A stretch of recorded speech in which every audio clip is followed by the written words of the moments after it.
What is up, everyone? Welcome back to another video today, and in this video we are doing the 57th installment of Random Model Airports. Today we're going to be doing the Colorado Springs Airport.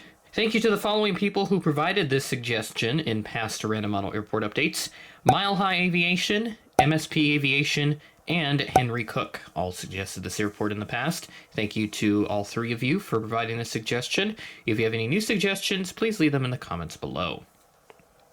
So we're looking at another one of these medium-sized airports with like a single concourse layout, although there is like this secondary concourse just hanging out over here with a few gates. I didn't put aprons over there since I didn't need planes in that part of the makeshift diorama that I have here. A little bit of history for Colorado Springs, got a few notes taken down here. The airport opened first in 1927, with airline service coming about a decade later. Continental was the first to serve the airport in 1937, and then Braniff International Airways came here in 1943 during the Second World War. First terminal building was built at the airport in the 40s. That terminal building has now been preserved and is now part of the Peterson Air and Space Museum, which houses a collection of various military aircraft. So I guess if I'm ever in the Denver area, I'll have to pop down to Colorado Springs and check that out. So I'll add that museum to my bucket list. A new terminal was built in 1966 and was further expanded in the 80s to meet the growing passenger travel demand out of Colorado Springs.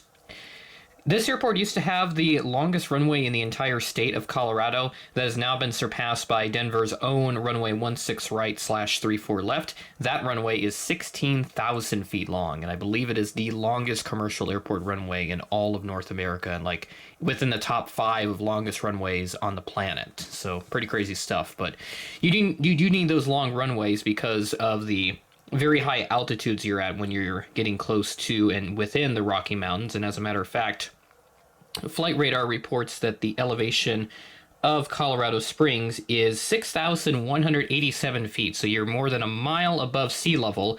And then Denver's is at 5,433 feet. So you're a little lower to the ground, or to sea level rather, but still very high up nonetheless. One new service for Colorado Springs is coming up here. By the time this video comes out, this will have actually already begun.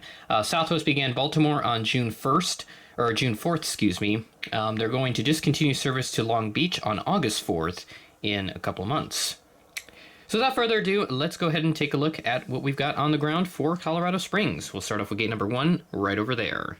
Starting off, we have this Delta Airbus A320 coming in from Atlanta as flight 1507.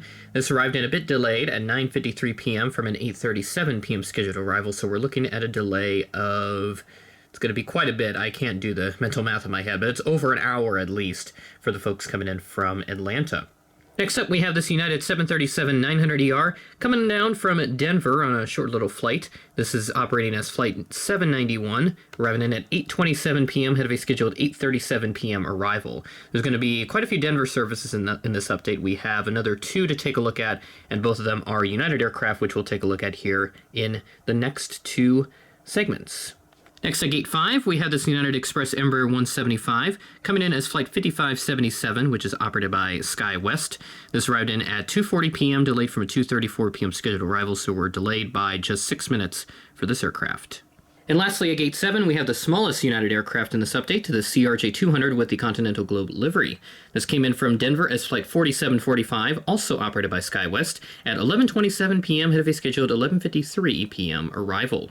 Swinging around to a couple of our Southwest planes that we have here. They just started service to Colorado Springs a few years ago and have been slowly expanding out of the airport in those last few years. So we'll start off here at Gate 11 with this MAX 8 that came in from Dallas Love Field as Flight 2096. This arrived in delayed at 12:33 a.m. on Monday, delayed from a 10:50 p.m. scheduled arrival on Sunday. So that's a delay of well over an hour and a half for the folks coming in from Texas. Next to that, at Gate 12, we have the Southwest 737-700. This came in from Houston Hobby as Flight 2381 at 3:37 p.m., ahead of a scheduled 3:45 p.m. arrival. No aircraft at these 3 gates, so we're going to skip all the way down to the end here with our last 2 aircraft for this update. We've got a pair of American Airlines aircraft. At Gate 4, we have this American 737-800 coming in from DFW as Flight 1170. This arrived in at 4:03 p.m., delayed from a 3:52 p.m. scheduled arrival, so we're delayed by 11 minutes for this aircraft.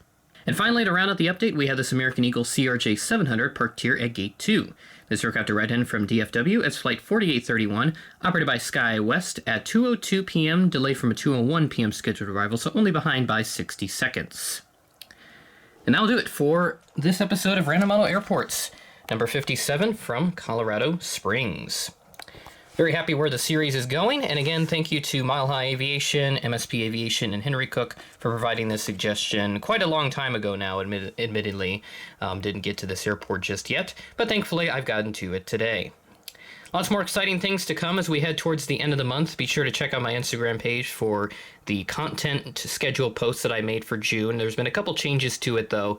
Added in the second Random Model Airport update, which will come out towards the end of the month, right before I head to Airliners International in Kansas City. Very excited about that. We're less than 20 days away from the big show. So with that being said, that is the end of the video. Thanks for watching, and I will catch you in the next video.